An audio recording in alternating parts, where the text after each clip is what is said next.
No one stood beside the CEO after the accident, except the single dad she fired the week before. The hospital room was silent except for the slow rhythm of a heart monitor. The woman who had once controlled a billion-dollar company with a single signature now stared helplessly at the ceiling, her face bruised, one arm wrapped in thick bandages, abandoned by the very people who had once crowded around her every day. The only footsteps that finally echoed through her doorway belonged to the one man she had destroyed just 7 days earlier, a struggling single father she had fired without mercy. He carried no lawyers, no reporters, no revenge. Only a paper bag with homemade soup and a heart that refused to hate.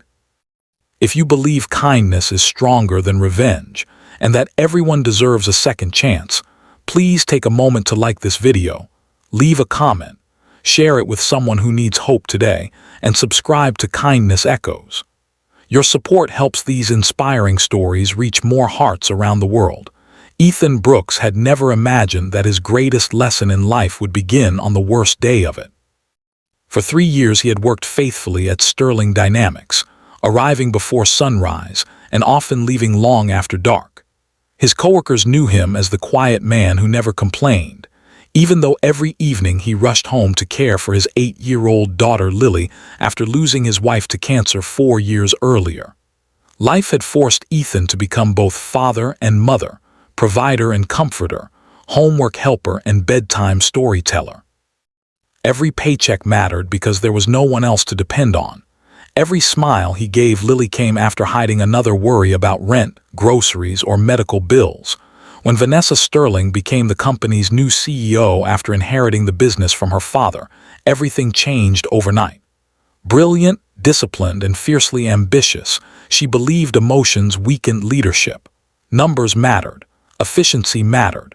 People were replaceable. Her decisions were fast and ruthless, earning admiration from investors but fear from employees. She rarely noticed personal struggles because she convinced herself that business had no room for compassion.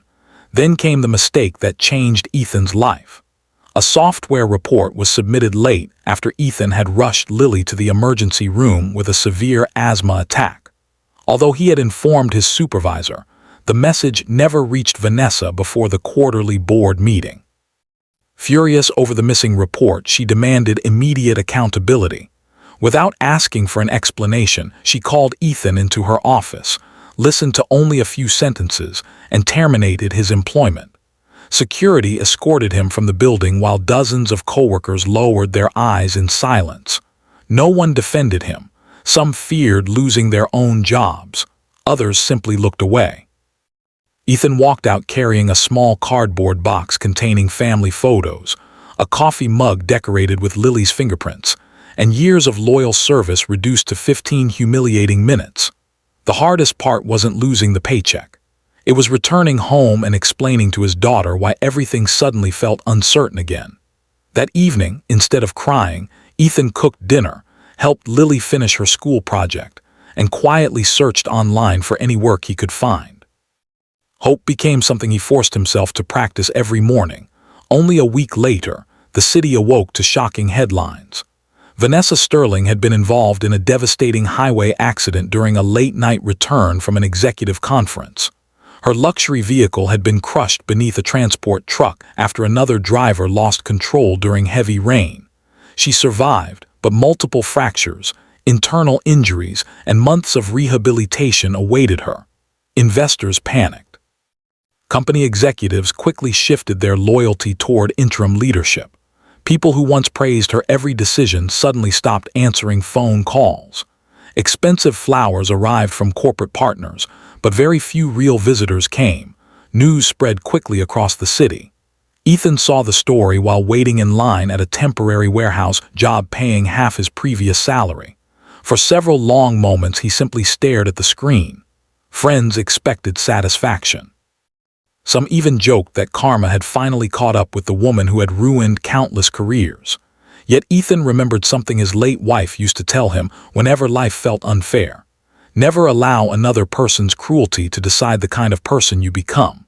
The following afternoon, after finishing his shift, Ethan bought fresh soup from a neighborhood cafe, using money he could barely spare. Lily insisted they also bring handmade get-well cards colored with bright flowers and hopeful messages. Together they walked into the hospital carrying nothing expensive, only sincerity.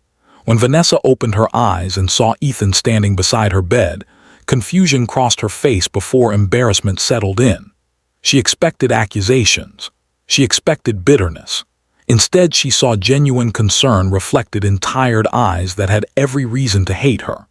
Ethan simply placed the food on a nearby table, adjusted the flowers Lily had brought, and asked the nurse whether Vanessa needed anything.